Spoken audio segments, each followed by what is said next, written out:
Виктор, у нас опыты хорошо получились.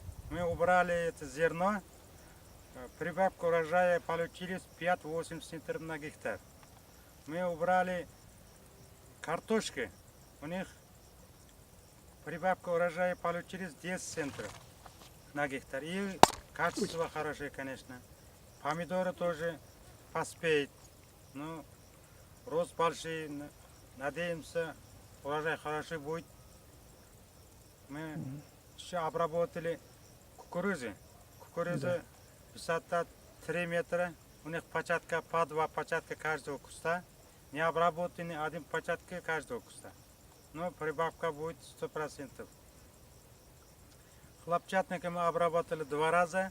У них высота растений получается 5-8 сантиметров. Выше.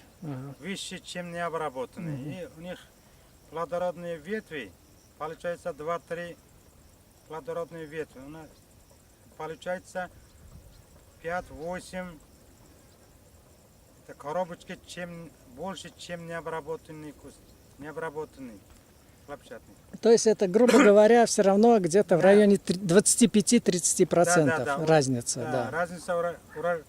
Разница будет 25-30%.